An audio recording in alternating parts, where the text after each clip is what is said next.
And so I'm really excited to be here. We got a great show for you today. We're going to be joined by Greg Vinson.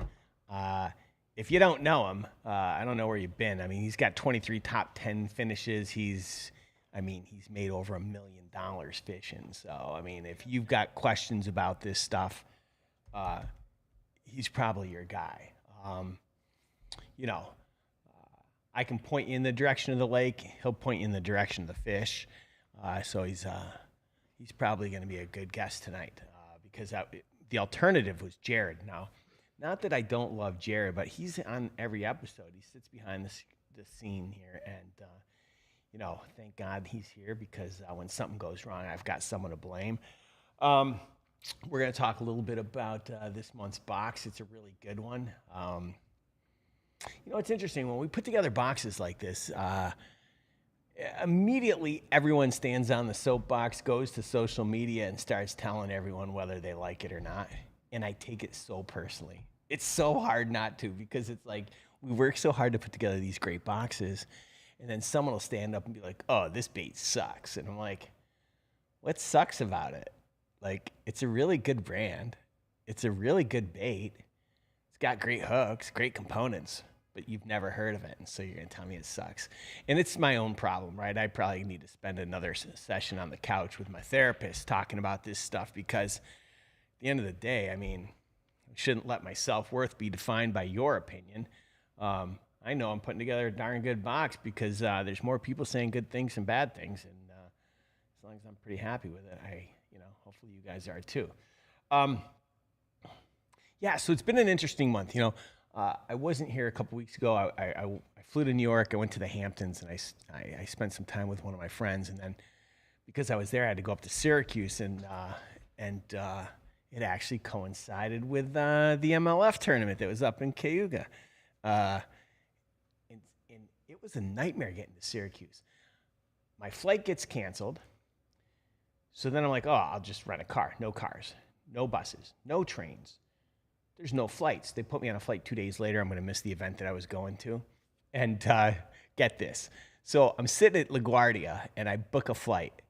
I find one flight, but it's at JFK. So I hop in an Uber. And on the way from LaGuardia to JFK, I booked the flight. I'm like, sweet. Got the last flight of the day, JetBlue. Never flown JetBlue. And I walk into JFK, walk right up to the counter, and all of a sudden my phone rings, and it's JetBlue canceling my flight. I haven't had this flight for more than 2 minutes, and it's already canceled. I was a pretty happy guy. I was a lot of fun to be around. Really, I just looked at it as the universe was really testing me, and I couldn't figure it out. And so I sat there on the steps, and I was like, what am I going to do? I got to get to Syracuse, right? Because my son's flying across the country from L.A., and I got to pick him up. And I can assure you his mother wouldn't be too happy if he flew across the country and I wasn't there to pick him up. And so I sat there and I thought, like, what should I do? And I was like, well, hold on. I'm a Hertz Gold member. Normally when you rent a car, you just walk in and take it. So I walked into Hertz. I walked right past everyone, right into the parking lot, went into a car, threw my bag in, took the car, drove to the exit, and hope and prayed for the best. And thankfully I had a really nice lady, and she's like, all right, fine, you can take the car. And I was like, oh, thank God. I made it to Syracuse at 2:30 in the morning. But enough about my travels. I'm glad to be back, and we're going to get back onto a regular routine because I missed you guys, and as always, I look forward to chatting with you guys and whatnot. So, let's talk about this month's box. It's a great one. A lot of good baits in there. It's funny. In case I haven't said it again lately, or at least in a couple episodes, Rafi's gone. So now I'm doing his job. And, he put a lot of effort into these books. It's a 20-page guidebook that we put together on all the baits. And we produce some really amazing videos. Like, when I think about the videos that we produce, I would go out on a limb and say they're better than, the production value on these is better than anything I've seen, Bass, MLF, Wire to Fish, any other media outlet that there is. And I'm not knocking any of them. I'm just saying, I'm touting the quality of the content that we put together. I think that, this month we had Paul Glass, we had Debo. I mean, we even had Ned. I mean, who doesn't like Ned? We had Chad Hoover. You know, these guys are pretty good sticks. I mean, Chad Hoover's given the Hall of Fame induction speech at Bass Pro Shops tomorrow. I mean, he knows a thing or two. And you know, we take a lot of time and effort to put together these guidebooks so that, you know, you guys can get the most out of it. Because at the end of the day, I want to help you catch more fish. And I'm coming out with my PB guarantee, which we'll talk about another time. But let's jump right into this. And you know, we got a bunch of baits in here, but the one we're going to talk a little bit about today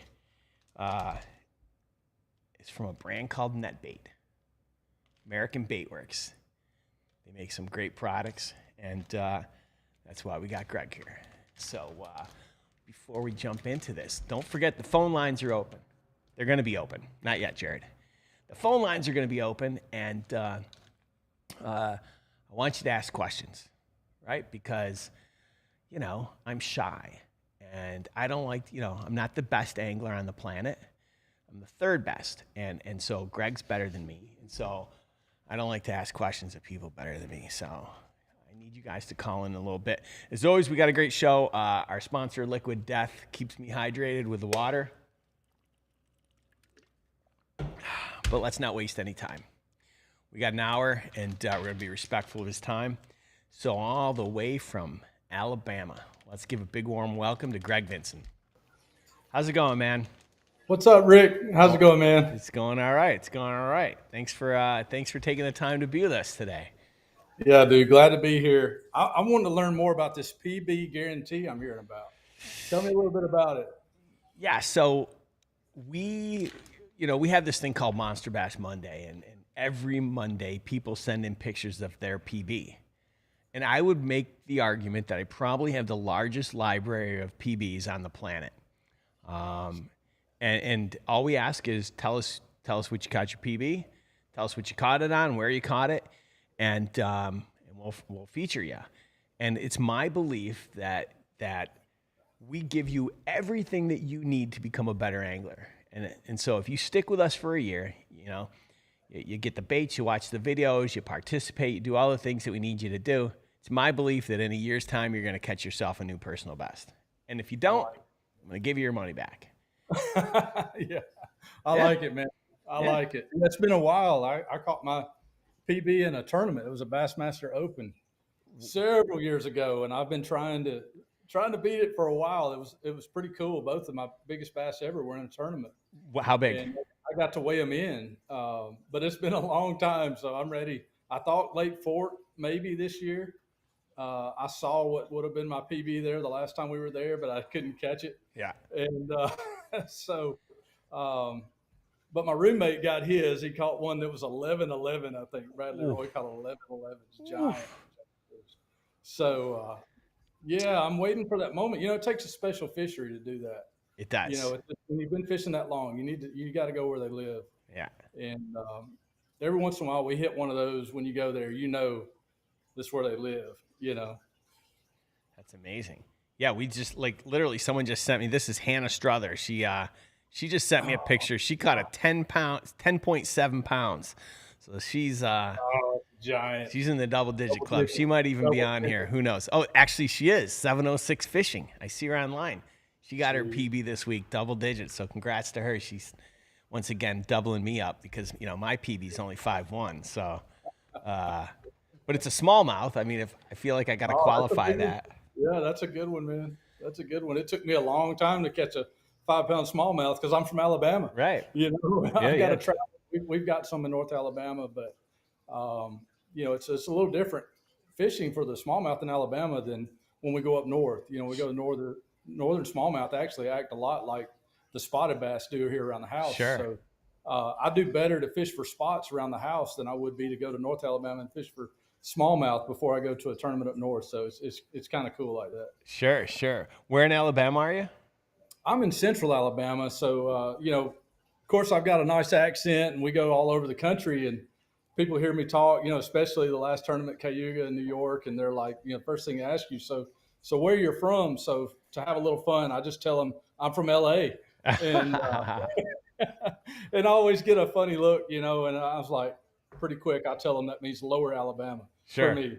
Sure. Right on, right on. So how'd you do in Cayuga? Oh man, I was so excited. I was so jacked for that event. You know, we had a long break. I think almost 2 months in between um, Lake of the Ozarks, I guess, and then Cayuga. No, Watts Bar and then Cayuga. But it was Right. 2 month layoff. And man, I'm a guy. I can't get enough fishing. I want to fish, fish, fish, fish. Always been like that since I was a kid. So by the time we got to Cayuga, man, I was just over prepared, I think. And no, I've been there before. It's such a good fishery, and got a little deal going in practice. The deep fish were funny, man. They weren't biting in practice. Really?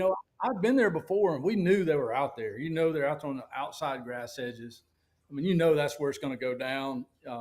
As it turned out, of course, the smallmouth were kind of a sleeper there for this one, and man, I was so pumped because you can catch them under docks. You can catch them in a foot of water. Mm-hmm. You can catch them in the mid-range stuff on little rocky shelves, in between little inside grass edges. And you get on the outside edge and catch them pretty good too. And that's usually where the magic happens in August. And but man, they wouldn't show themselves. You were seeing fish on the graph. They wouldn't do anything. Mm. You get a bite here, a bite there, but it just, nothing that was like, hey, this is it. And then I'm like, I know I'm fishing stuff that's right. I mean, this stuff is right. It's good grass. It's got a good edge. It's got a hard spot mixed in.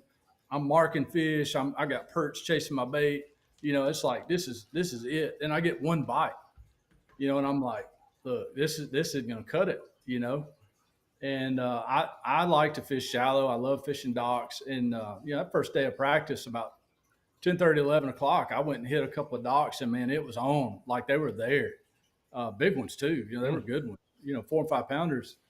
And I feel like I kind of got led down a rabbit hole. I don't know what happened with the dockfish. I noticed, that last day Andy caught them pretty good again on the docks. But something happened, man, and it totally switched. And I was hearing it from a lot of guys from practice. They were like, man, it's not happening. And just not getting many bites. It's Cayuga. It's loaded. Sure. And that first day of the tournament, I was Group B. In Major League Fishing, we have 2 groups, Group A, Group B. So I didn't fish that first day, but we can look at Score Tracker. We can't watch what's going on, as far as how the guys are catching them, where, and all that stuff. But you can watch the Score Tracker. And man, that first hour, like that Score Tracker lit up, and I was like, oh my gosh, like I'm screwed. Either they're chewing or I'm screwed. One of the two. Right. And as it turned out, they were biting. They just, for something happened, and those fish lit up. And long story short, man, I put too much stock in those shallow fish. We were fishing on the weekend. There was a lot of folks out on the docks. It was just busy, and even some stuff that didn't involve docks. It was super shallow. It just wasn't happening. But as much as that turned off, that offshore bite turned on, and I dug such a hole that first day, man. And by the end of the day, literally the last. I hooked a fish with 1:20. Didn't even know if it was a bass on one waypoint where I got one bite. It was just blowing through my waypoints where I had the few bites offshore. Got to it, panned out there with my live scope, looked out there, saw the tops of the grass, a few fish in there, pitched a drop shot out there, watched it go down. Yeah. And bumped it a couple of times, and boom, I felt one hit it. I mean, and I know I'm running out of time, And I set the hook, and it just, spinning reel. And it just loads up, and I'm like, yeah, there's a lot of pickerel in there. Yeah. I'm like, hey, we got a big pickerel, or I've got a big bass. My boat official, the first thing I hear is, you got 1:20. Ooh. And 1:20 sounds like a long time, but with a big fish on 8-pound test Seagar Taitsu, it's like, and this fish was mad at the world, man. And I fought it, and I had to put a little more heat on it than I wanted to. Right. I thought I was going to break it off. But I got my hands on that fish with 15 seconds left. And, it was kind of a bad day, but it ended well with that. By far, that was my biggest fish that day. Yeah. And I was like, you know what? My next day out, that's where I'm going to start. And something's going on. These fish are turning on a little bit. There may be more here. Next day out, I went out, and I didn't catch a great weight. Yeah. But I think I had 35 pounds total with our format, which is above average. And that – even at Cayuga. And, the biggest thing for me was I've had a good season. I think I went into that tournament 15th in the points. Mm-hmm.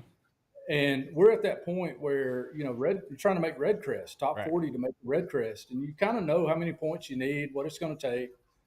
And so that qualifying day, I wasn't able to catch enough to move into the cut, but I did catch enough to mathematically make red crest. So that was, I came home, tail tuck, no check. But that was a big day for me, even though I didn't have a great tournament. That was a big day to come back, catch a good weight, move back up in.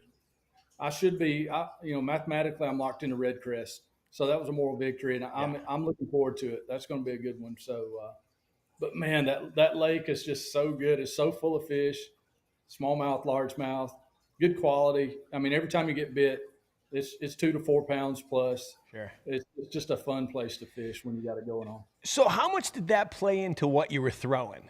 Like, you may not win Cayuga, but you're trying to mathematically make the cut because you want to get into red crest. So what did that do to your psyche, and how did that affect what you were throwing that day?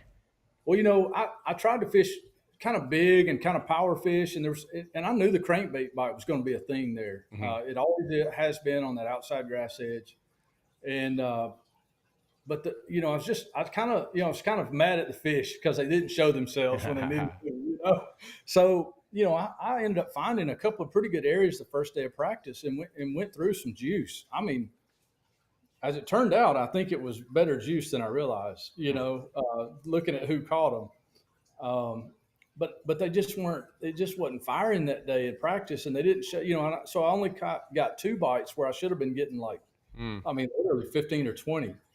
But I tried to power fish with the crankbait. As it turned out, guys like Wheeler, several guys, the crankbait thing ended up kind of panning out. And you can cover some water, and those fish are firing. You can light them up with a crankbait when they're doing that. Sure.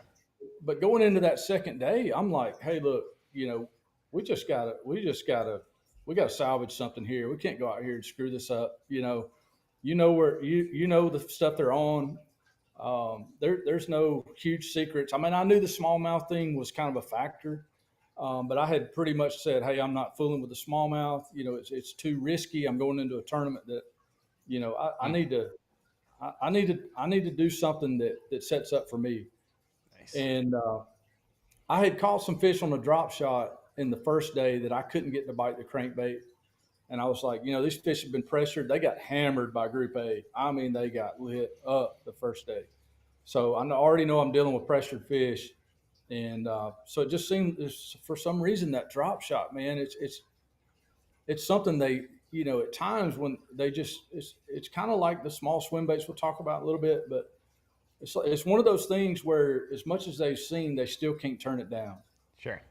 The beauty of, using the electronics that we have is a lot of times you can tell the quality of fish you're dealing with. You just got to get him to put his mouth on it, and, Sure. and that's where, the drop shot comes in handy. And there was just something about that bait being up off the bottom. One of the little tricks that I learned, some of the viewers can take to note is, as the day went on, I rigged up several drop shots, and I kind of experimented with leader length, and it makes a difference. And one thing I noticed, especially with live scope, is I can see my bait when it hits the bottom. I got my leader length a little longer than I normally use, so I probably got it out to about 14 to 16 inches where I normally am, maybe 10, 11, Sure. something like that. And when it hit the bottom, I could see that bait sitting right above the top of the grass. Uh-oh. Oh, no. MLF probably cut in and said, we're not letting him take all those secrets and give them to Monster Bass. All right. Well, guys, while we're sitting here, I hope you guys are, having a great live. He's coming back right now. All right, I'm back. Sorry. Yeah, MLF decided to cut in, and they didn't want you giving away all your secrets. I was giving away too many secrets. Right. So did you get the leader length? 14. Yeah, that leader length made a big difference. It's having that bait sitting right above the top of the grass. And when I did that, it seemed like I started catching more fish. I got more efficient by doing that. So it's you're dealing with pressured fish. Sometimes you got to downsize, and especially if the fish you're dealing with are the fish you need. The tournament tournament quality fish, whether it's a 5 fish deal or a 2 pound minimum like we had. Sure. You just got to come up with a way to get those fish to put their mouth on it. What you fished both tours, so Yeah. tell me, like, from a mental point of view, what's the difference in the way that you fish or you think about the tournament when compare a 5 fish limit versus like MLF? I think it changed a lot when we got away from the 1 pound minimum. I like that for cups because you're just dropped in a lake. You have no clue. And pretty much any practice, you start with just trying to get bit. You're trying to get some feedback from the fish, where they're set up, what kind of baits they're on. And then, a 5 fish deal, you start up in the ante and trying to figure out how to produce those quality bites, enough quality bites to have a good 5 fish limit. In our deal, during that process, you're looking at, how many scorables am I catching? How much damage am I doing with each bite that I get? And you're weighing you're kind of weighing the odds. Am I getting enough 2 pound plus fish bites to be at the top, or am I getting fewer bites, but they're 3 to 5 pounds. So every time I get one, it's a 2-for-1 special kind of thing. Sure. And so you just adapt your strategy to the format. I didn't change a whole lot about how I fished as far as practice. I'm still looking to get bit, trying to figure out where the fish are, what they're feeding on, what I've got to do to get bit. And then I'm trying to generate those quality bites. You don't in our format, you don't want to play around that scoreable bass thing because it never fails. You think if say it's a 2 pound minimum, and you're like, oh, that one's over 2 pounds, that one's over 2 pounds. You get in the tournament, all of a sudden it's like they turn into 114s, 115, right, and you're kind of screwed. So you want to be catching just like a 5 fish tournament. You want to be getting some good quality bites mixed in. And also there's that carrot dangling there of heavy hitters. Sure. With our deal. And I tell you, I'm tired of missing heavy hitters. I haven't made it, and I've had good seasons, but when I had the chances to get those big licks, like on Lake Fork and those big fish lakes, sure, I didn't get those 7, 8, 9 pounders that I needed to put a big dent in making heavy hitters. So that's always in the back of your mind now with our format is you got to get quality. I looked at like our format at Cayuga. There were guys, if you look at the number of fish they caught, one guy was catching more fish, but another guy was catching fewer fish, but he had more overall weight because he was targeting quality fish. So, all right, hang on. Let me quiet down these wild Indians. I got two friends, and they're having a bark off. I'll be right back. Yeah, for sure. If they only saw Bauer, I mean, he's sitting here on the floor right now. But I mean, if he's not biting people, he's eating the mail. And I said it. My dog bites people. I probably asked Jared 3 times on Saturday if he wanted me to put him down because he was biting. He's 9 pounds though. All right. Sorry about that. Yeah, no worries. These 2 dogs are crazy, man. Anyway, that's a story for another day. But my dog eats the mail every single day. Yeah, 9 pounds, eats the mail every single day. Each other every single day. They're like siblings. They just go off on each other for no reason because they're bored. Yeah. So at what age did you know that I'm going to give this a go and I'm going to try and become a professional angler? Man, I was old by today's standards. These guys coming out of college fishing, high school and college fishing, were getting.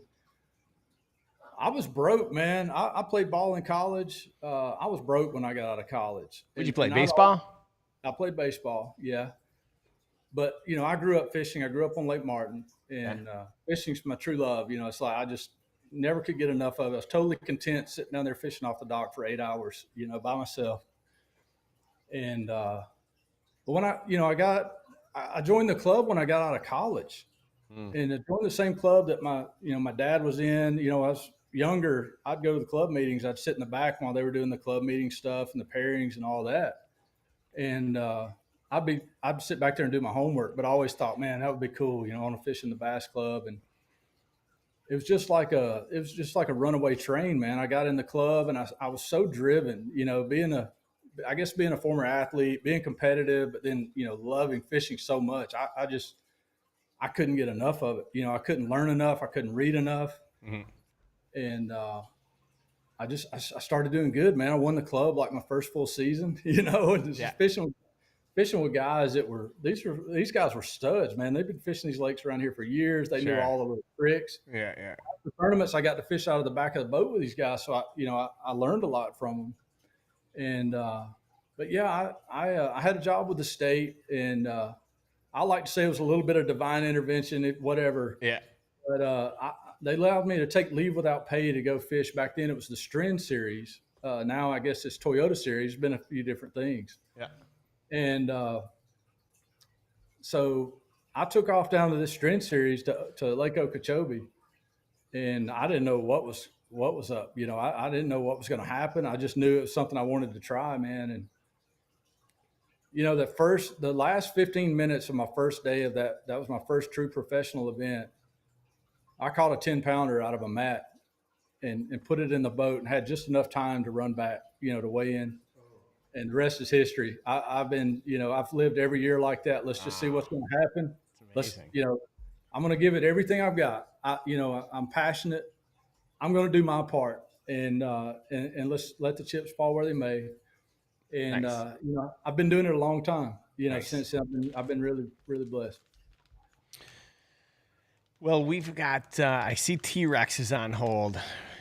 He's calling in. I bet he's got a tournament question. But before we take a call from T-Rex, let's talk about one of the baits in the box this month. Let's talk about the little Spanky from NetBait. Tell me a little bit about this bait. How do you like to throw it? Let's put it up here for everyone to see. We should have called that the little gamer, because Yeah. I mean that thing just flat catches fish. It's so versatile. I know there's a lot of small finesse swim baits out there. That we've had that little Spanky for a few years. Sure. We had it before forward facing sonar hit the market, and I was catching a lot of fish on it before I started using forward sonar. Mm-hmm. But you can imagine, you put that on a jig head. One of the tips I'll give your viewers is learn to tie a loop knot, especially now when you're dealing with suspended fish. If you're going to rig it on a jig head, what that does is as you retrieve that bait, it's going to fall at different depths. It's going to fall down. And as you retrieve it, it's going to sit horizontal throughout the retrieve, no matter how close it is to the boat. So I don't know if you can picture that, but just by tying that loop knot instead of a regular Palomar or whatever knot you tie, Mm-hmm. that's going to give it a real natural presentation all the way back to the boat on a jig head. That I catch a lot of smallmouth. I catch a lot of the spotted bass here around the house doing that. And but I also, had a top 10 finish in Florida, of all places, on an underspin last year with a little Spanky on it. So, it's one of those things that if the fish are eating shad that are or some kind of shaddy looking minnow, Sure. that's in that smaller size range, which predominantly that's what they eat. They don't chase these big shad. Normally they're getting a mouthful of little shad, and it just matches the hatch. It's a great vibrating jig trailer. Mm. It's a great, for people that like to use a single style trailer. A lot of times I use more double, like the mini kick and bee or the pocket chunk for my swim jigs. But I know in certain places they like to use just a single tail swim jig trailer. It's a good option for that too. Yeah, I would think that in a finesse situation, like almost like on a Willow vibe, like from Z-Man, like this would be a great little trailer. It's so versatile, and it just matches what they eat.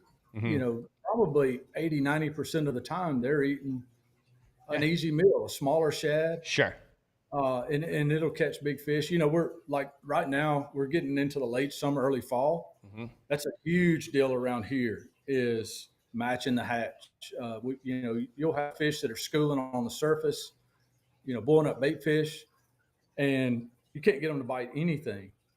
And then all of a sudden, you get that right size bait, and you go in a step further, getting the color right, and all of a sudden you start catching these fish that you were watching school that wouldn't bite anything just because you got it right. And that bait, that's what led me to try it in Florida. In that tournament was I was dealing with some fish that were schooling on bait, and I could see there were some big ones in there. Sure. But I couldn't get them to bite. I went through everything, all the normal Florida stuff. The trick worms, the Cinco type stuff, the cross, vibrate jigs, everything. I couldn't get them to bite anything. Other guys had tried this area, and for some reason, I grabbed that underspin and put the little spanky on it, and it was like a light switch. And I started catching them, and not just scoreable bass. I mean, I caught some 6-pounders. Wow. So it was just a matter of getting matching the hatch. Huh. All right. I think that alone should get you guys to at least like hit that like button. I mean, Yeah. after all. All right, let's not keep T-Rex waiting any longer because I see him in the hold. Let's take a call from T-Rex. I'm sure he's gonna have some questions worthy. What are you doing, buddy? Well, I just going through tackle and getting ready to go fishing this weekend. Getting ready next school the 1st, September 1st for dove season. But I'm already ready for that. Greg, how you doing? Good, T-Rex. How are you, brother? I'm doing good. Just staying busy. I had a couple different questions I was going to ask you, but I seen one, 706, Hannah. She's been killing it this year. She wanted to know, she wanted to hear some advice on how you would break down a lake for the first time being there. Man, I get that question a lot, because I was telling Rick, when I first started fishing professionally, all of a sudden I went from fishing lakes that I fished my whole life here around the house to lakes I'd never seen before. And you always draw from those elements of the lakes that you know best and how those fish act. But every time you go somewhere new, there's a little different nuance that you got to adjust to. But the biggest thing is for tournament fishing is knowing the seasonal patterns. What those fish, and I call the pre-spawn, spawn, and post-spawn to me are almost 3 different seasons, and sometimes they overlap. But you look at those as 3 different seasons and really try to understand, first where the fish should be. What areas would they choose based on the conditions, and then look at what the lake has to offer. I've got a lake here that I grew up on. It's a Highlands lake, deep, clear, not a lot of current, not a lot of cover. And those fish will act totally different than the Alabama River here around the house, where it's a little dirtier. There's a lot of current. There's a lot of wood cover. Those fish are, heavy current related. So the next thing you want to look at is the type of lake that you're going to. Figure out if it's a Highlands lake, if it's a grass lake. That's really a type lake all of its own. If it's got aquatic vegetation, submerged, like hydrilla milfoil. A lot of those, if it's a grass lake, a lot of them fish the same. If it's like here in Alabama, we have the reservoirs where you've got hydropower, you got current, this dictated by when they turn the water on. If you're going to one of those type lakes, you want to know, when they generate current. So you really want to learn as much as you can about the fishery you're going to, what type of lake it is, what the water color is like, and build off of that seasonal pattern, what you think the fish will be doing. Then you start working on your baits. You build your bait profiles around what you think you can get the fish to bite, what you think they're feeding on. We talked about matching the hatch. It's just as simple as that. Once you figure out what you feel like they're going to be eating, then you start worrying about colors. Colors that in a clear lake that match the forage they're feeding on. In a lake that's got more color, or you're dealing with some cloudy conditions, rainy, then you start worrying about trying to get something that's just more visible that they can see. There's so much out there now where you can really study up on a lake and learn a lot online about it. There's a lot of lakes that post tournament results. We do that still. It's a great way for us to study up on a lake we're going to. So with in an hour's time, you can go and study up on a lake, look at some fishing reports and get a real good feel and kind of put yourself on that lake. Even though you might be sitting at the house, you can kind of visualize and put yourself on that lake, sit down, do a little map study, and build you a good plan. It's going to pay big dividends when you get to the lake. You're not going to be lost. You're going to have a plan. How often do you look at websites that have user generated data, like, you know, where it's just fish catches and not real fish reports? Like, do you ever go to a site like, I don't know, Fishbrain? I've done the fish brain thing. You know, there's so many other species on there. You know, you never know Right. what you. But it was pretty cool. I've been doing this so long that I have found that I do better to kind of fish my strengths, and you know, you don't want to be closed minded. That can be a fault. But I do want to find something that matches what I'm comfortable with.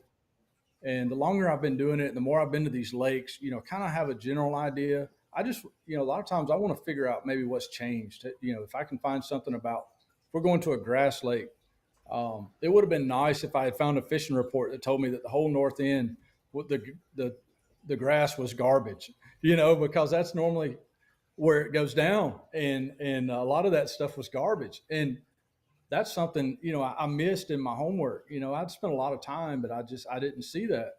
But that's something that can help if you can find, you know, a site. You know, there's a lot of places that have fishing reports. You got guides that do fishing reports. Sure. And I think, you know, what I have found that works best for me in the tournaments we go to is I gather as much of that as I can, but I don't let it overwhelm me. I still want to stay true to who I am, what I want to do. How can I implement that into my plan? Because everybody else can see that stuff too. Right. You know, so you kind of want to, at some point you do your own thing, because that's what can kind of set you apart from the crowd. If you do what everybody else is doing, you're liable to finish how everybody else is finishing. Exactly. So you really want to do, you know, try to put your own spin on it when you get there. It's guidance, not gospel. So Yeah. What else you got, T-Rex? I just wanted to tell you too that you know, I take everything in the box that I get every month, and I take it out in one day, and I try everything in that box just to see how they work out. And you know, this time of year you can't go wrong with the spinner. But I took that net bait, the little Spanky, and paired it up with the a Ned rig on a medium heavy 15-pound P line, and just drug it along like it was feeding on the rocks about 4 or 5 feet off the water, and I was just crushing them all day. I actually am down to I only got like one left in the pack. They were just destroying it all day. Nice. So, and then, you know, you can't go wrong with the topwater Ragnar Cylon. You know, because I've been talking to you about it. I've just been killing it on that thing out here in California. I think I have. Oh, no, I don't. But I know which one you're talking about. Yeah, that thing is phenomenal. I mean, I ended up buying 4 more full sets of them, just so I had some for my travel pack, some for my boat, and then I gave my partner, who's been killing it too. We just been, the other day, that's all we threw all day before he busted the bottom off his engine. This color, right? It's not the same bait, but it's this color.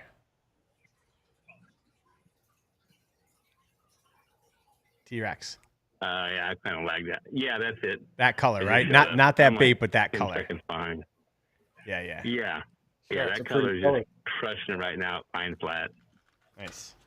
Nice. All right. And then go ahead. Go ahead. No, you go ahead. No, go ahead. No, you go ahead. It's my show. Oh, I was just going to say, real quick, I know this is off the topic, but did you get to check out that last match for Ric Flair? I kind of wish I hadn't. Yeah. It was, I want to remember Ric Flair the way that I want to remember Ric Flair. And that wasn't the version that I needed to see. It was bad. Yeah, it was really bad. All right. Well, I'm sure you have more callers. Greg, I appreciate all the information that you put out there. And I know Hannah said in the comments that she appreciated it. I just thought that was a really good question that she had asked. And it helps me out too. So Awesome. anyway, Yeah, I man. appreciate you coming on and talking to us. Yeah, man, absolutely. And appreciate the tip on the Ned rig with Little Spanky. That's a good one. So T-Rex dropping the I had a knowledge. great time. Awesome. I don't know about knowledge, but you know me, I'll try anything once. There you go. All right, man. Thanks for calling in, bro. All right. All right. Let's. Yeah, it's funny. It's funny he mentioned that because one of the cup events, I did that same thing, and I was trying just a jig head with the swim bait on there, and these smallmouth, they wouldn't bite it, and all of a sudden I threw it out there and I let it hit the bottom. Yeah. I guess it was standing up on the bottom. I was using I wasn't using a Ned head, but a little jig head that made it stand up a little bit, and I started catching them. I ended up making it through sudden death because I did that. So maybe there's a little something to that. Maybe. Let's. I'm gonna have to try that. I'm gonna put the phone number in the chat because I guess someone's asking for it. Maybe I'll pin that thing too. I did it. It's fine. All right. Let's go to. He still holds the record for the most calls into the show with 67. So we don't need anyone that's watched this show more than once knows who it is. So, oh my goodness. Now there's two. The FBI's watching me. All right, we're going to go to this one first. How's it going, bro? Hey, Rick, what's going on? How are you, man? I'm doing pretty good. How are you? Yeah, great. How was your trip? My trip was good. It was Good. It was either I need to be on vacation or I need to be on a schedule. I'm not really good at trying to do to work part-time and vacation. I just don't do it well, and the result is my friends suffer, especially if I'm going to see my friends, because then I sit there and I'm by the pool, but I got my laptop, and that doesn't really work for anyone. So I've learned my lesson. I'm never going to split time again. I'm either on vacation, I'm either on or I'm off. Yep. Yeah, I'm not the best as far as scheduling things go. Fair enough. And hello, Greg. I was just had a question for you about fishing rivers. I'm not sure if you'd be able to answer it for me, but I'd really appreciate it if you give me some tips for that. Oh, well, yeah, I'd love to. That's how I cut my teeth. Going way back.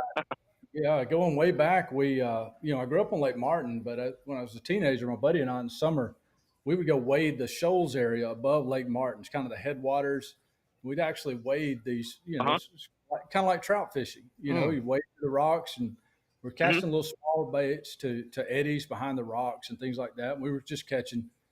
We have a little bass called a red-eye bass. They don't get very big, but they're mean as a snake. And we would catch those red eyes and bluegill and things like that. But that's really where I learned to understand current, because the lake I grew up on, Lake Martin, there's really not much current, only wind generated. But when I got in, to college, I started fishing the Coosa River more. And so you still got me? I'm sorry, you still got audio? Yeah. Yep. Uh-oh. He's frozen. Oh, no. All right, so let me answer the question. I'll give everyone my professional opinions. Oh, he's back. I guess I can't share my secrets. Right. We're back. So, sorry about that. No worries. But anyway, what I was going to say is on rivers, it's all about current, and it's the speed. So you're looking for the speed of the current that you're looking for, and then something that creates an eddy, a little break. And that can be a rock, it can be a tree that sticks out, it can be a point. And you're picturing that water flowing by that object and how it's going to respond as it hits that object. The fish are trying to get the best meal for the least amount of effort. So generally, they're going to sit in an area that they're not having to fight the current, but that food's coming down that conveyor belt to them. So generally, that's going to be an eddy. Anything that creates a little eddy like that rock, they'll sit just behind it, but really close to where the current's washing by, ambush, prey. In our deal, a lot of times it's Okay. shad, so crankbaits, swim baits, spinner baits, things like that, and we're banging it off of that cover that's creating that eddy. And What's an eddy? an eddy is where that water gets redirected as it runs. If you've got a big rock and that water hits it, as it runs into that rock, it's got to go around one side or the other, or over, or all of it. And so if that water is coming into that rock this way, that fish is going to sit right here. Let's get in the right. That fish is going to sit here, and he's going to wait to ambush that prey as it comes around. The same thing applies to a point. If a point sticks out, the water hits, it kind of rolls into that point. It goes around the point and also over. Sometimes they'll be on the top of the point on the front side if there's not too much current. Sometimes they'll be on the point where it rolls around, and then if they're not as active, they'll sit just on the backside.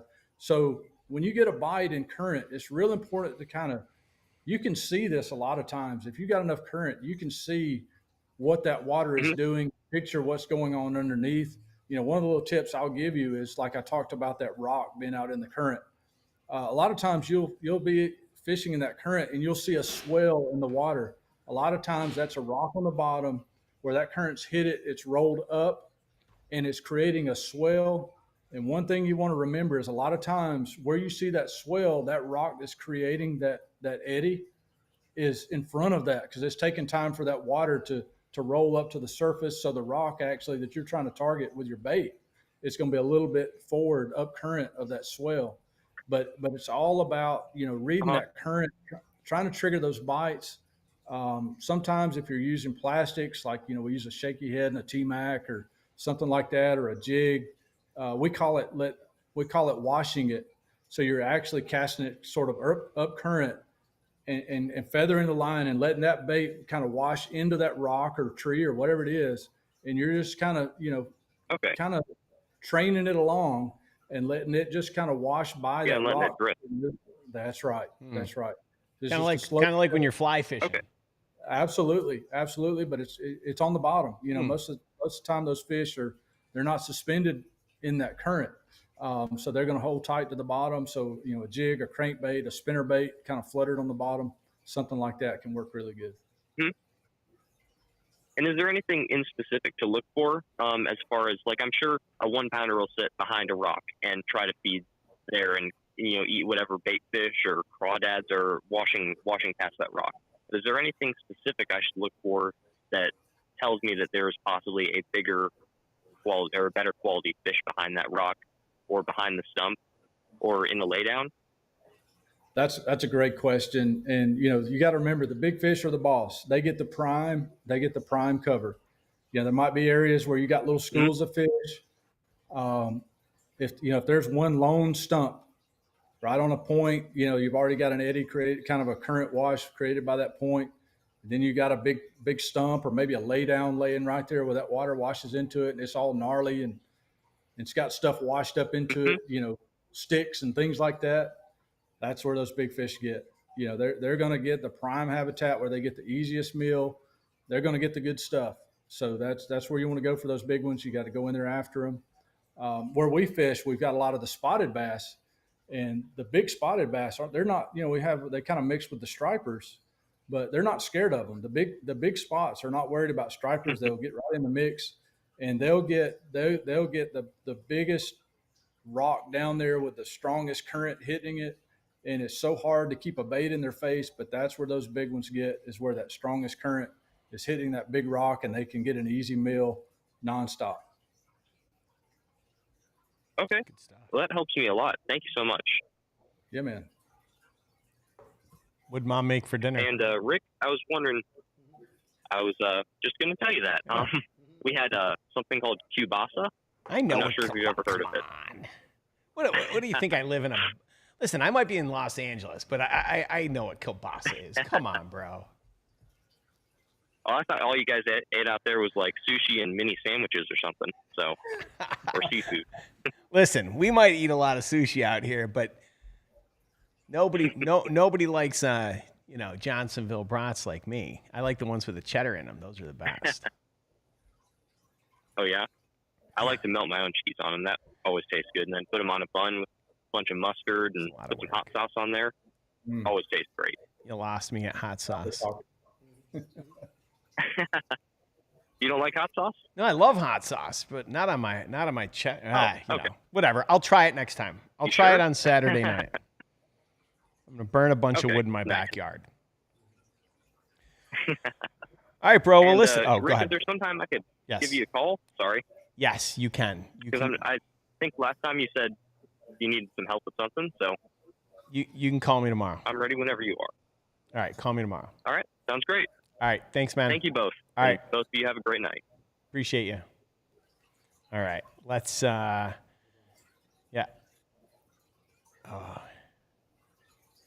Okay, we got 2 more calls. I feel like if I don't read some golden tickets, people are going to lose their mind. And so let me at least read a golden ticket and make somebody happy. All right, folks, it's time. Go get your golden tickets. And, if you're wondering what a golden ticket is, well, then you haven't subscribed to Monster Bass, because every month I put an individually numbered golden ticket in the box. I call out the number, and if you've got it, I'll give you a bunch of crap from my garage. And I say crap because that's what my girlfriend calls it every single time she goes into the garage. She's like, and when are you going to get rid of all this crap in the garage? It's really not crap. I got rods, reels. Remember, I work for a fishing company. I get stuff sent to me all the time. I got some really good stuff. Just ask Marty the Party. He'll be on next. All right, the first number is D as in dog, 8155C12626. Let's get crazy and let's do another one. F6144D1140.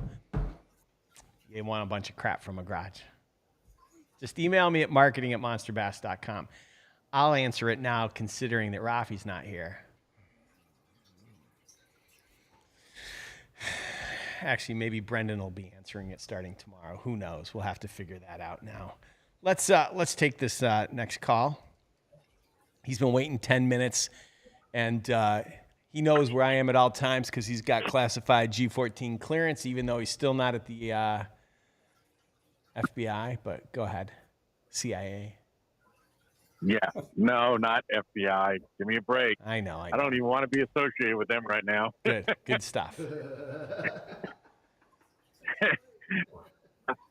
So, this is Marty Lawson, and Greg, I'm going to be heading down to Huntsville, Alabama here in about less than 2 weeks. Awesome. My brother-in-law has a place on up there near that like the Honeycomb area. Are you familiar with that? Oh yeah, yeah. So, it's a little less traveled than the main lake. So we're going to be out there, and I have my wife's son and my grandson out there, and we're going to be doing a little bit of fishing. What would you recommend, here in another 2 weeks? What would you recommend if I just want to put a grandson on some fish? Oh, wow. Guntersville's a good place to do it, and a good place to catch a big one. The net bait, the salt lick. Now we've got one in the bait field called the Ion. You can get out on these. You can get on those grass edges. You can do it in Honeycomb. You can go to any of those creeks, find a good hard grass edge. You got to remember, Guntersville's actually on the Tennessee River, so there is current. It looks like a big lake, but there is current, and not only on the main river, but when they pull water, that water also pulls out of those creeks, like Honeycomb, like Browns Creek, like Seabold, all the above. So you can get on a sort of a creek ledge, a creek drop on that grass edge, and man, just use a lightweight or go weightless and let him pull it along through that grass. Those fish are in that grass. If you can find some good, healthy grass, I haven't been up there in a little while. Usually, if you can find some hydrilla milfoil mix, it's golden. Now there's a lot more eelgrass that's come on up there. The fish have finally learned what eelgrass is and started using it. So you're going to be in a great area of the lake right there. Actually, some of the biggest fish on the lake live around there. I made a top 12 right there at the mouth of Honeycomb several years ago in a Bassmasters event. get on those drops with that ion or salt lick, weightless, or maybe try adding a little weight if it's easier for them to cast, and be really easy for them. Just pull it through there. The other option is a shaky head. You can get out there with a shaky head, a netbait T-Mac, and if you can find some little hard spots, but you have to spend a little more time on your graph looking for those out there off the river. I really think his best chances are getting on those grass edges and just staying on that edge. Now, if you're going to be here in a few weeks, they're going to start dialing in on the bait. We were talking about the little spanky earlier, and those fish they start schooling on small bait fish, and that's a whole nother ball game there, where you can actually rig that little spanky Texas rig, pull it through that grass on a light Texas rig, and it looks So like what about rigging a drop shot for him? I don't do that with the little spanky as much, but the SCH crush worm is golden. So did we cut out again? Sorry. Now you're here. No, Still got me? No, I'm here. I'm here. I'm wondering, what color would you try and go more towards the bluegill pattern or more towards? Oh, wait a some minute. sort He's of frozen cat pattern? now. Marty, he's frozen. Oh man. Yep. That's it. Yep. No more fishing tips. All right, Rick, I'll ask you. Bluegill pattern or shad patterns at Gunnersville? Shad pattern. Let's see what Greg says. Greg. All right. So Shad pattern or bluegill pattern on Gunnersville? I would go with the shad that time of year. We're getting into that part where they're getting on the bait fish. So yeah, definitely the shad patterns are going to be good, and that time of year those fish will show themselves. So keep your eyes open. You'll see them pushing bait around. That's a dead giveaway. You can find a load of fish on, if you get a few of them to bust the surface. There's usually a whole lot more there than what you see on top. Very cool. Hey, one other thing for Rick, just to let you know. Yes, sir. About 2.5 weeks ago, I caught my first bass on the Tokyo rig that came in last month's box. Yeah. That was awesome, and I've been perfecting that, and now I've probably caught about 15 really nice bass on the Tokyo rig. So the box is made me try something different, and I really like it. Awesome. I'm pairing it up with a Kitech Easy Shiner. Sure. It's a bigger one, 5.5 inch. It's working great.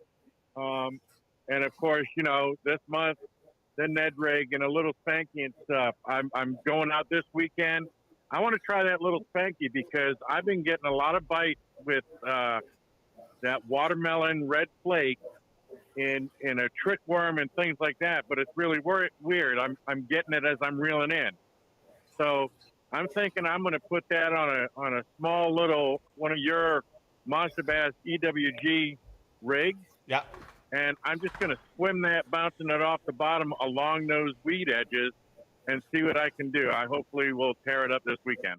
Love it. And hey, keep doing what you're doing, and thank you very much.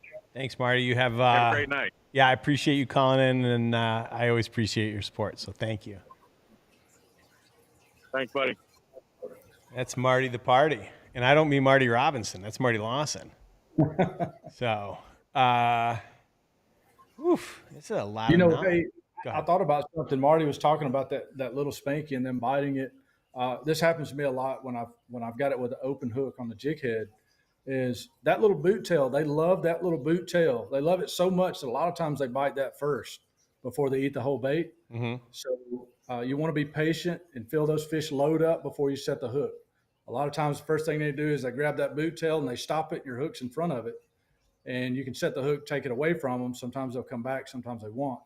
But if you can give a little bit of pause, keep your retrieve going, feel that tick, and if you feel steady pressure, you feel that load, then you're ready to go. You get a whole lot more hookups. Smash the like button. There's another one. I mean, it's like mic drop time and time again. Learn that from experience, in a bad way. Do you have time for maybe one more call or? Oh yeah, shoot. Two. All right, let's. Not sure who this is. 18 calls. Who could this be? All right. Go ahead, caller. Hello there, Monster Bass family. It is Mr. Gambit 2000, my man. Happy summertime to you. Hello there, Greg. Glad you could join the Monster Bass team today and come on into the house. Good to see that you're in the place. And sorry about Cayuga, man, but I told David Walker the last time he was on the channel that sometimes you just got to watch out for what those other guys are doing. Trust me, Dustin Connell, he's a buddy with Jay Will. And trust me, he knew how to outspot him getting bass.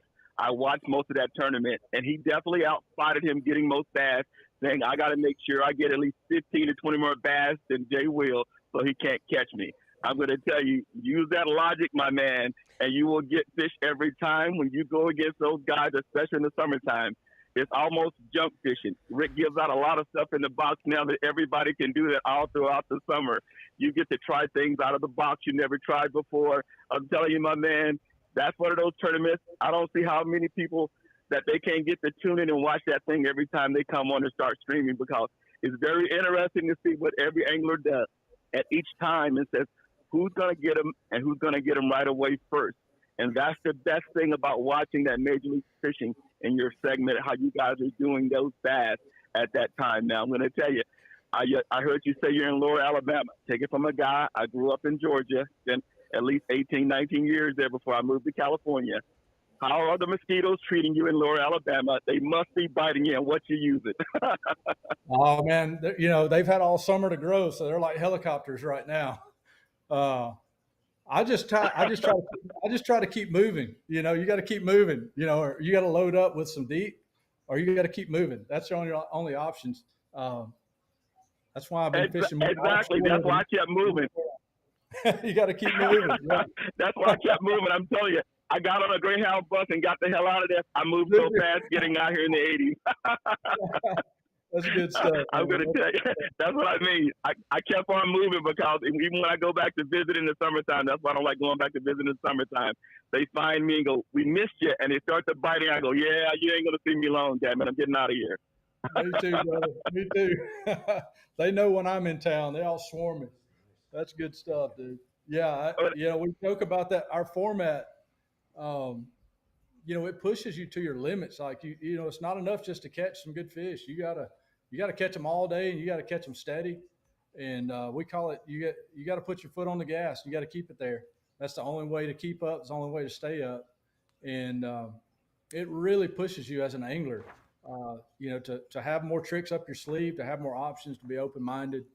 And I think I've become a better fisherman in the few years I've been doing it, just for that reason, because it just pushes you to the limit. And that's what I like about it, man. It tests everybody's mettle who fishes. That means you got to figure them out. It forces you to figure them out. And see, that's why, I'm on the Monster Bass, sub-team here. Rick is doing the pushing out things. He's trying new stuff all the freaking time with Monster Bass. Rick, you got to give me a thumbs up. You got to say yay or nay. I got the email. I got the text on the new stuff you're doing. If you want me to promote it right now, let me know. I'll go ahead and put out what they sent me today. You may not even know yet. Your Monster Bass team reads your mind and puts stuff out, before you even figure it out. So you ready for me to go? Give me a yay or nay. I don't know what went out today. Okay, I'm going to let you know what they did. Okay, go for it. You haven't on that Monster Bass team. Here we go. You got to be on the Monster Bass team because Rick is losing his mind and some of the people on his team is losing their mind. Rick sent me something today. I was like, what the frick are they doing today? Rick says, I'm giving you $100. I'm like, $100 for what? Well, $100 if you get that Monster Bass annual membership, we're going to give you back $100. That means I was like, what the hell? Rick is giving out $100 for people to get an annual membership? I'm like, oh, my God, man, people got to be on that Monster Bass VIP list. If you're not on that Monster Bass VIP list, you don't get the text. You don't get the email. You don't know what he's sending. Join that Monster Bass VIP list. Go to monsterbass.com, jump on that list, and make sure he sends you something because Rick did something new today. The thing he was telling you about, Rick's been buying little bait companies, lure companies. Other email I got this in a text, Rick. You know what they sent me? This is what they said. You said, here is a top water box, free shipping. 4 top water baits in that text. Did you see that? That's the thing that you got to let them know that You join the Monster Bass VIP list. You get on that instant text. Rick will send you a text. He'll let you know how many he got. And then you get to say 1, 2, 3, 4, 5, 6, 7, 8, 9, 10. How many sets of what you want? Rick will send it out automatically. That means this is automatic. I'm going to send you some baits.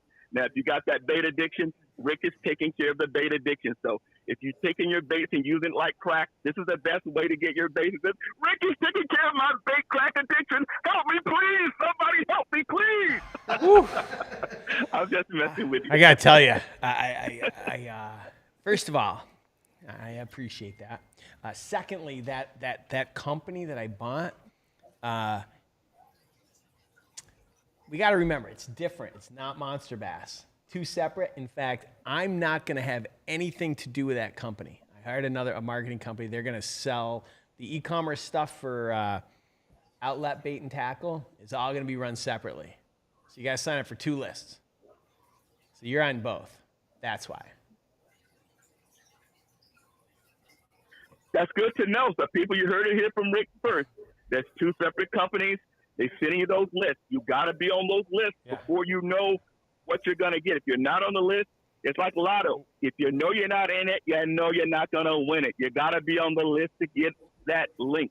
There you go. So join that Monster Bass team and get your information put in.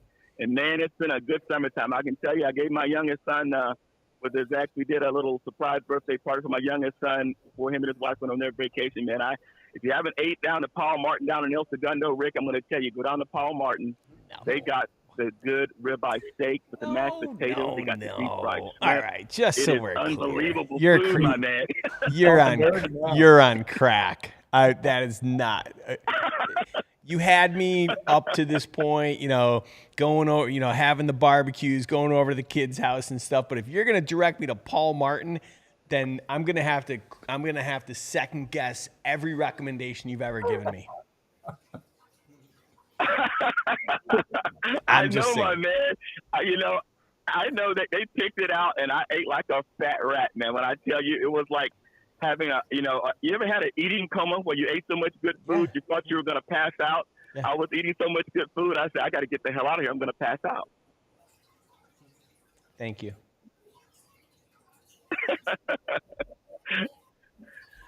All right. Well, you know what? Like I said, I'm with the Monster Bass family, guys. Good talking to you, Greg. I love what you guys are doing, man. Keep it up. Just know, when those fishes start to biting and a guy gets a 15-point lead, a 15-bass lead, you go, all right, time to stop messing around. Let me go pull out everything in my tackle box and throw that shit in the water until something bites, damn it.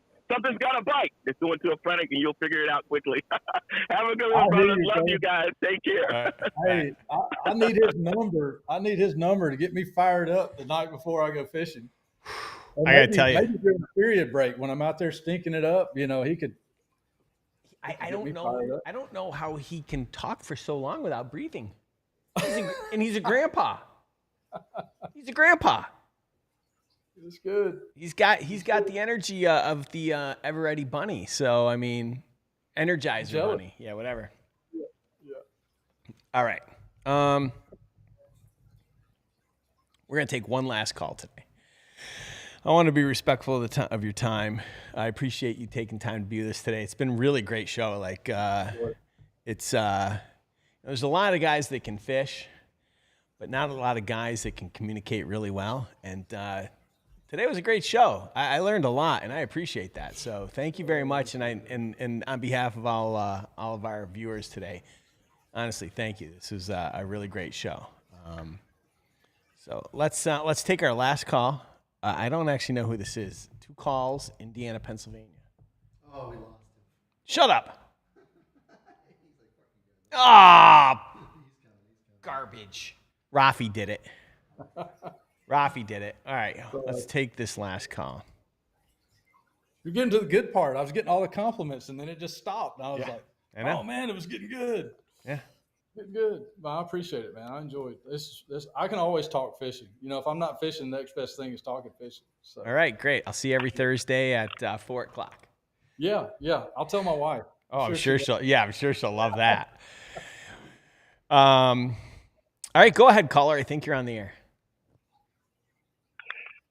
Greg, how's it going, guys? It's Chef Tony. Oh, Chef Tony. How's it going? All right. Pretty good. How about yourself? It depends. Well, are you making something for us to eat? Currently at the moment, no. I ran a little late today. I was out fishing, so I didn't get to make anything for dinner.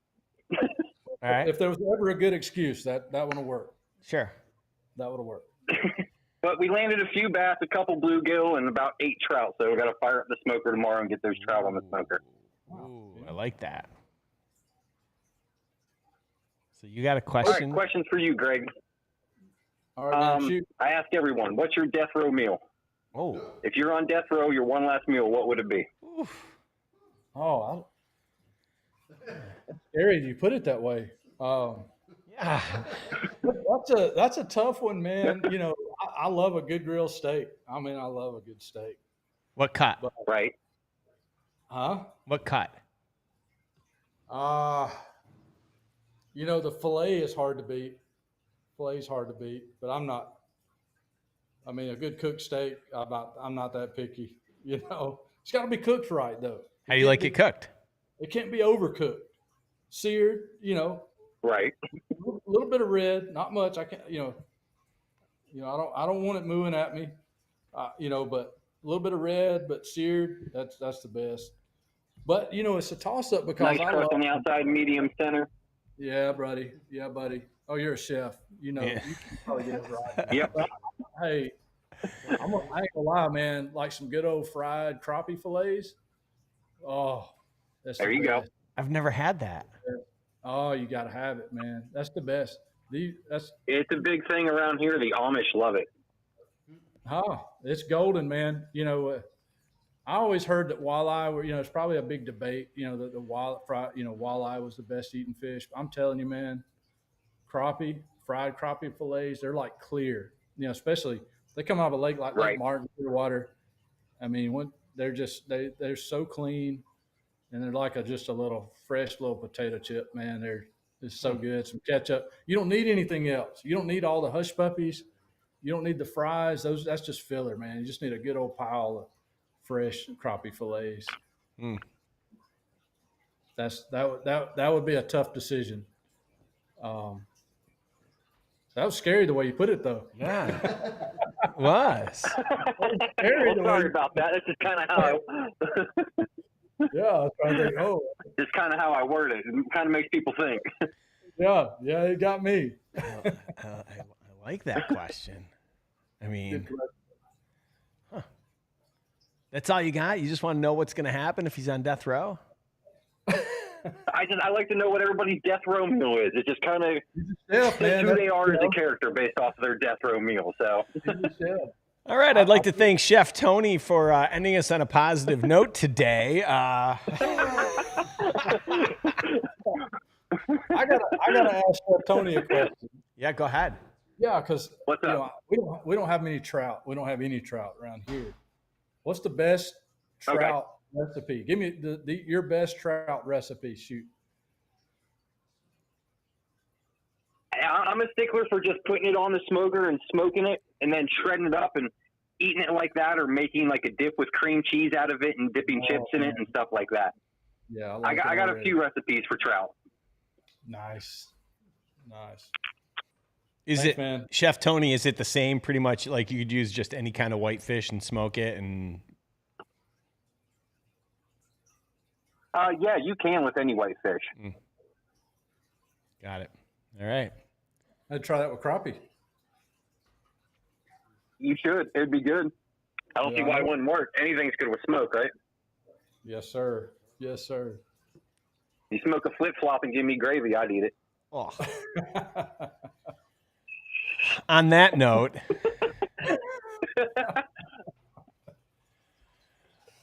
oh my God. All right, Chef Tony. I'll let you guys get going. I know you got stuff to do.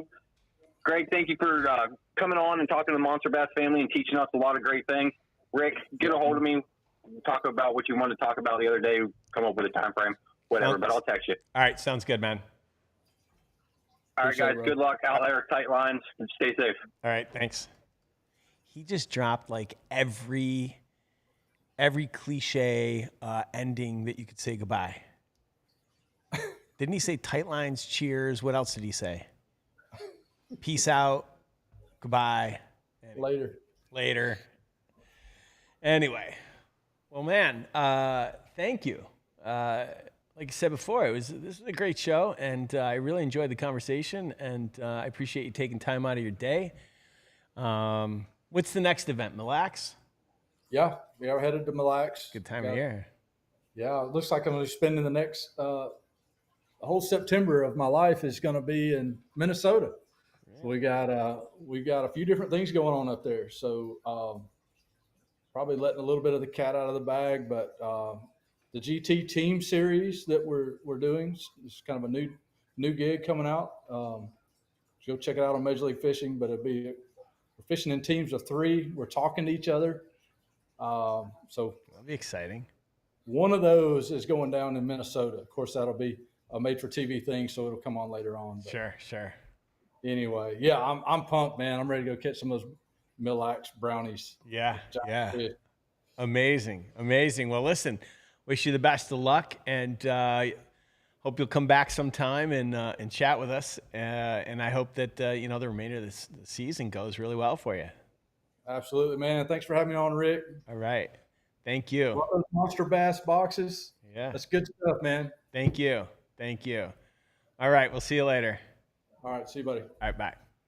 Man, that was Greg Vinson. That took me by surprise a little bit because, I don't know him personally the way that, some of the guests we've had on before that I do know.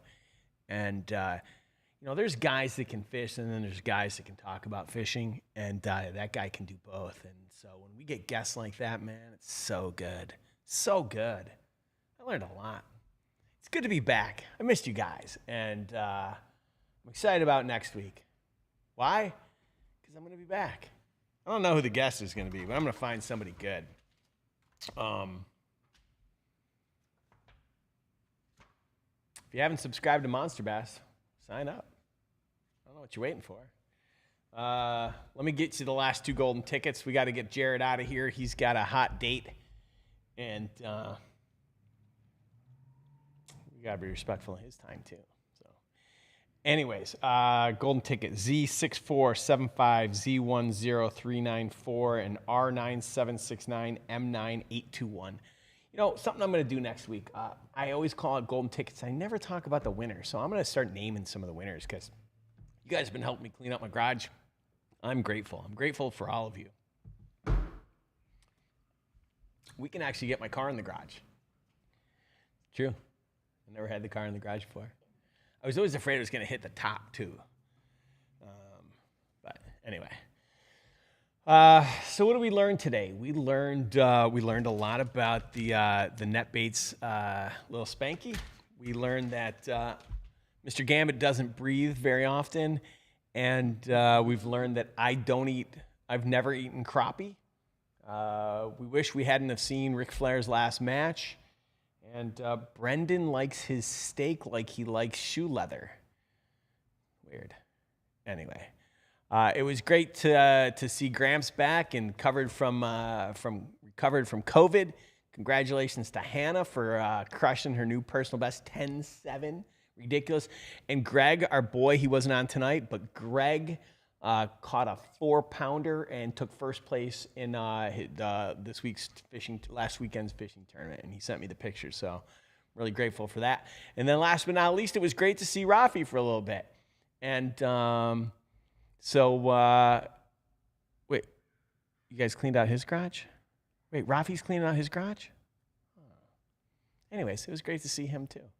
So, we'll see you guys next week. Thanks for tuning in. Love you guys. And thanks for, is there anything else I'm supposed to give away? We're done? Are we done? All right, go drink Liquid Death. It's good for you.